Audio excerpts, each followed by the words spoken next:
Hey everyone, this is Zach with 8020 Automotive, here today with a video on the most common Chrysler 2.7LH engine problems.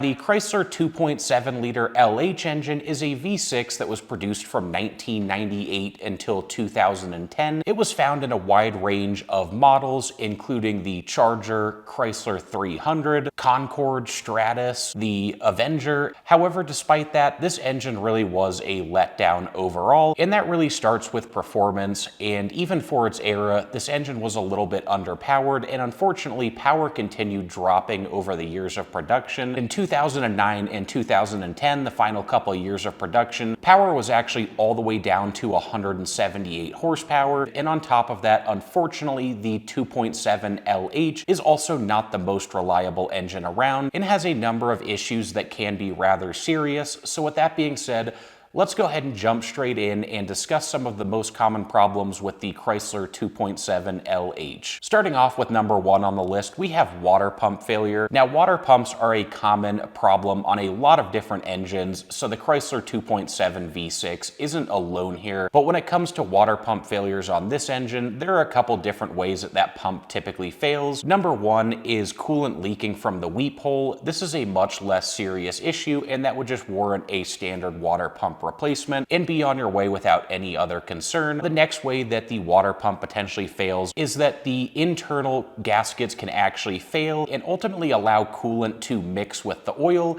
and ultimately dilute that oil. Now, this is obviously bad for a number of reasons, since oil dilution causes issues with excess friction and wear and tear on the engine, and that could ultimately lead to premature failure of the Chrysler 2.7-liter LH engine. This is a very serious issue. If it's caught in time, it shouldn't be a significant deal, but if it's been leaking and slowly diluting that oil for long enough, that's where serious harm and potential engine failure starts coming into play. One final thing with the water pump is that it's actually located behind the timing cover.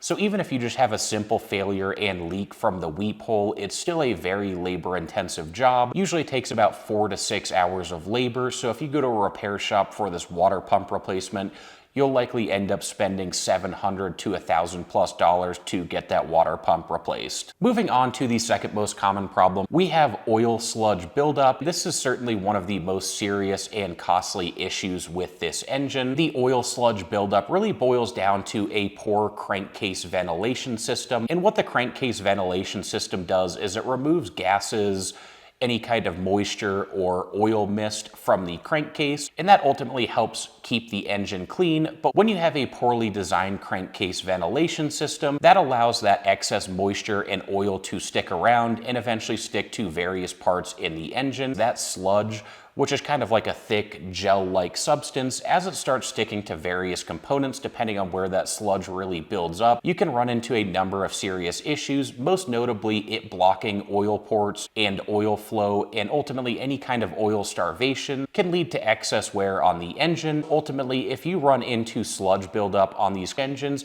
it can be a serious issue with a lot of different consequences. It really just depends how significant that buildup is. On top of that poor crankcase ventilation system, there were a couple other problems that really exasperated the sludge buildup issue, and that includes that water pump failure when oil and coolant mix together. The engine also has a rather low oil capacity for its size, which doesn't help, and that can further exasperate that sludge buildup. And then lastly, high operating temperatures also don't help here. So there's really a couple different things going on that make the sludge buildup a serious problem on this engine, and it's something that has led to a lot of premature failures, something to be aware of and on the lookout for, especially if you're in the market to buy one of these Chrysler 2.7 engines. Moving on to our third and final common problem, we have timing tensioner failure. The timing chain tensioner can fail on its own, and this is something that happens on a lot of cars with timing chains, especially as they get older and up to higher mileage. But specifically, the issues that I've already discussed further exasperate timing chain tensioner failure. And the reason for that is, for example, any kind of sludge buildup or oil dilution with coolant. that can all affect oil flow to the timing chain and timing chain tensioners, and inadequate oil flow to those tensioners can really cause premature wear and tear and ultimately failure of those timing chain tensioners. When a tensioner does fail,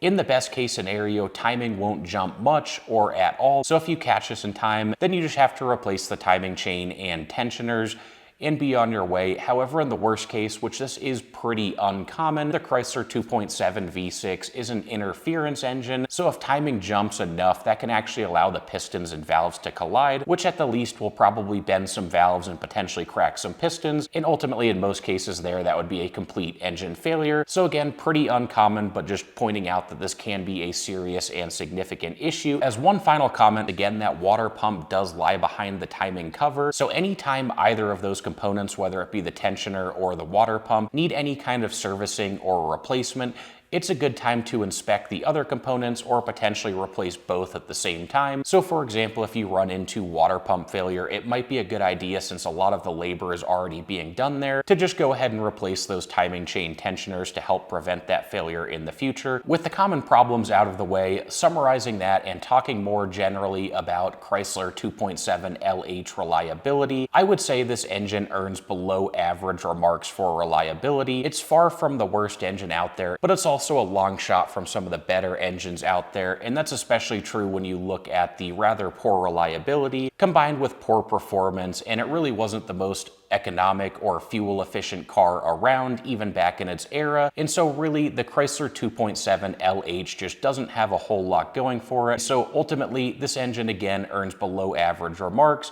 but if you maintain it well and have a little bit of luck on your side, the Chrysler 2.7 V6 can still be a solid engine. Anyway guys, that wraps up our video for today. If you appreciated the content, please hit that like button, subscribe to the channel, and stay tuned for more in the future. Thanks everyone.